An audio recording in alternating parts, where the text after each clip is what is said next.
Hi friends, चलंतु आज मु आपनको देखेबी मु आज शेयर मार्केट रु केते टंका प्रॉफिट करिछि आउ गला मासरे मध्य केते टंका टोटल प्रॉफिट करिथिले। तो मु मो स्क्रीन शेयर करूछि, देखि परिबे एठी मो ना देखुछि आशीष परिडा बोली आउ एटा मोर फोटो।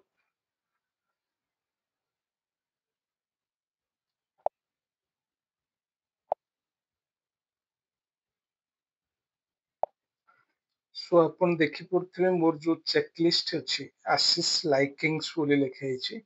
सेठी मु रखिछि सुजलोन एनर्जी बोली गोटे कंपनी आउ गोटे रखिछि टाटा स्टील करिकी।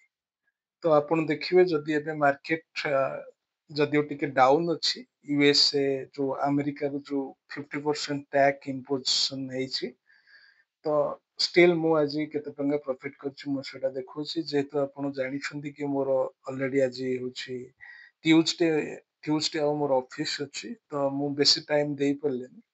तथापि मु प्राय मार्केट 9:15 रे खोलिला परे मु प्राय 11:30 भितरे मु जहा प्रॉफिट करबा कथा कर देइथिली आ सेटा आपनको देखौछि।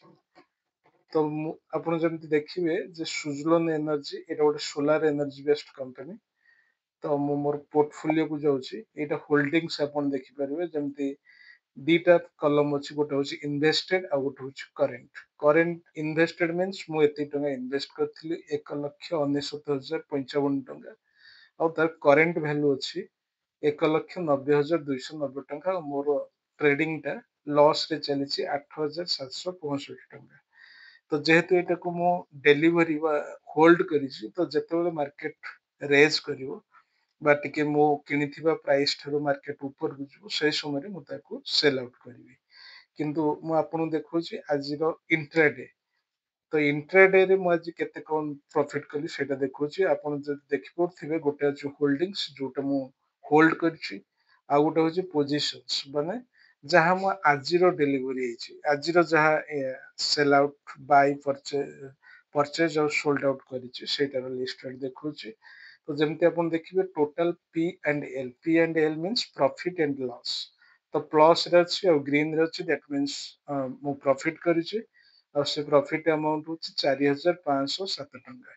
जेमति अपन देखुथिले जदि मोर होल्डिंग टा डाउन रे चलिछि लॉस रे चलिछि बट जोटा इंट्राडे माने सेम डे परचेज और सेम डे सेल आउट करिवार जो सुविधा अछि हमर शेयर मार्केट रे सेथिरे मु 4,507 टंका आज प्रॉफिट करिछि। आ मु एटे देखौछि इन डिटेल्स। जदि आपण डिटेल्स देखिबे तबे मु 6,000 क्वांटिटी किनिथिली 63 टंका 60 पैसा रे और ताको सेल कली 64 टंका 26 पैसा रे। तो मोर एठी प्रॉफिट हेछि 3,980 टंका। ହେଲା। तो मु 3,81,600 ଟଙ୍କାର କିଣିଥିଲି ତାକୁ ବିକ୍ରି କଲି 3,85,580 ଟଙ୍କାରେ। ତ ମୋର 3,980 ଟଙ୍କା ପ୍ରଫିଟ ହେଲା। ଏଇଥିରୁ ବି टैक्स କିଛି ଯିବ ଯେହେତୁ ଇଣ୍ଟ୍ରାଡେ ତ ବହୁତ ମିନିମମ୍ टैक्स ଯିବ अराउंड 300 ଖଣ୍ଡେ टैक्स ଯାଇପାରେ 300 ଟଙ୍କା। ତାପରେ ଏଇଟା ଗୋଟେ କିଣିଥିଲି ସେଟା ବିଏସଏ ରୁ କିଣିଥିଲି ଆଉ ଏଇଟା ହଉଛି ଏନଏସଏ ରୁ। एनएसए रु मु सेई 1000 क्वांटिटी किनथिली 63 टंका 50 पैसा देइकिरी आउ 64 टंका 3 पैसा रे बिक्री कली। तो मु आज टोटल 7000 टा क्वांटिटी धरथिली और 7000 सेल आउट कली। मु किंतु आज जेहेतु मार्केट डाउनवर्ड ट्रेंड्स नउछि तो मु आगो सेल करथिली आउ तापरे मु ताकू बाय कली। जेतेबेले मार्केट रो प्राइस कमिला सेतेबेले बाय कली। तो मु आगो सेल कली देन मु बाय कली। तो एटा नेगेटिव ट्रेडिंग बा नेगेटिव मार्केटिंग कोजाय। तो मु टोटल 4,507 टंका जदिओ 300-400 टंका टैक्स जीवो तो 4,000 प्लस रुपीज मोर आज प्रॉफिट हबो। जेमते मु वीडियो रो स्टार्टिंग रो कहैतली कि मु एई गला किछि मास भितर जहा प्रॉफिट करिछि देखेबी। जेहेतु मोर बेसी समय नै तो मु बेसी समय देई परने तथापि जेतोल टिके टाइम पाए तो मु सेतो ट्रेडिंग करथे। तो मु देखौछि मोर लॉग बुक्स टा। तो पी एंड एल को जिवे तो इक्विटी मु देखौछि।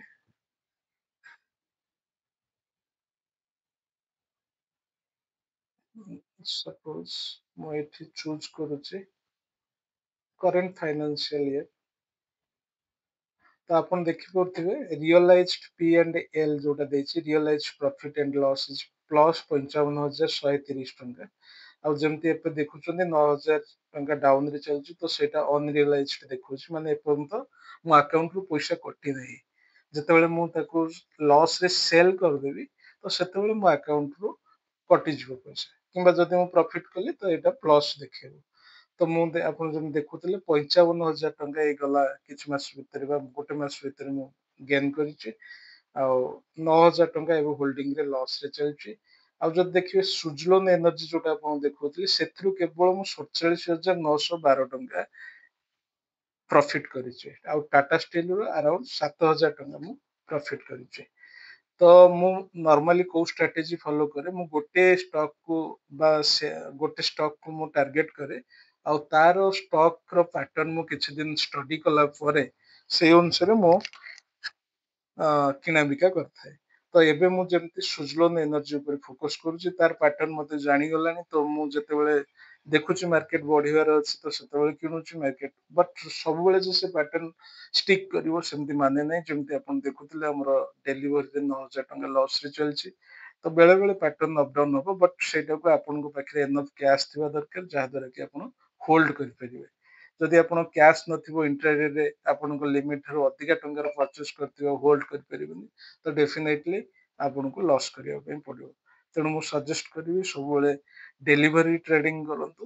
ସେମ୍ ଡେ ଟ୍ରେଡିଂ କୁ ଆଭଏଡ କରନ୍ତୁ ବା ଇଗ୍ନୋର କରନ୍ତୁ। ସେମ୍ ଡେ ଟ୍ରେଡିଂ କରନ୍ତୁ, ବଟ୍ ଯେତିକି ବି ଟ୍ରେଡିଂ କରୁଥିବେ ତାକୁ ହୋଲ୍ଡ କରିବାର କାପାସିଟି ଆପଣଙ୍କର ଥିବା ଦରକାର। ଯେମିତି ମୁଁ ଏବେ ମୋର ଯେହେତୁ ଲସ୍ ରେ ଚାଲିଥିଲା ତ ମୁଁ ତାକୁ ହୋଲ୍ଡ କରିଛି। ତ ମୁଁ ମାତ୍ର 2 ଲକ୍ଷ ଟଙ୍କା ଇନଭେଷ୍ଟ କରିଛି। ଆଉ ଇଏ ଯାହା ବି ପ୍ରଫିଟ୍ ଦେଖୁଛନ୍ତି 47,000 ହେଲା କି ଆଜିର ଯୋଉ 4,000 ସେଟା ରିଫ୍ଲେକ୍ଟ କରୁନି, ଆସନ୍ତା କାଲି ହୁଏତ ସେଟା ରିଫ୍ଲେକ୍ଟ କରିଯିବ। ତ ଯାହା ବି ହେଇଛି that is only that 2 lakhs rupees. Whatever I invested 2 lakhs rupees, ଇଏ ଯାହା ବି ପ୍ରଫିଟ୍ ଦେଖୁଛନ୍ତି ସେ 2 ଲକ୍ଷ ଉପରେ ହିଁ ପ୍ରଫିଟ୍ ହେଇଛି। ତ ଯଦି ଆପଣଙ୍କୁ କିଛି ଟିପ୍ସ ବା କିଛି ଜାଣିବାର ଥିବ ତ ମତେ କହିବେ, ମୁଁ ଆପଣଙ୍କୁ କିଛି ଇନପୁଟ୍ସ ଦେଇପାରିବି, ତା ଉପରେ ଆପଣ ଆପଣଙ୍କ ବ୍ରେନ୍ ୟୁଜ କରିକି ଟ୍ରେଡିଂ କରିପାରିବେ। ଆଉ ଯଦି କିଛି ବିଷୟରେ ଜାଣିବାକୁ ଚାହୁଁଥିବେ ଆପଣ ମତେ କମେଣ୍ଟ ବକ୍ସ ରେ ପିନ୍ କରିପାରିବେ। ଆଉ ମୋ ଚ୍ୟାନେଲ ଯଦି ଭଲ ଲାଗୁଥିବ ପ୍ଲିଜ ସବସ୍କ୍ରାଇବ କରିବେ ଆଉ ଲାଇକ୍ କରିବେ। Thank you so much.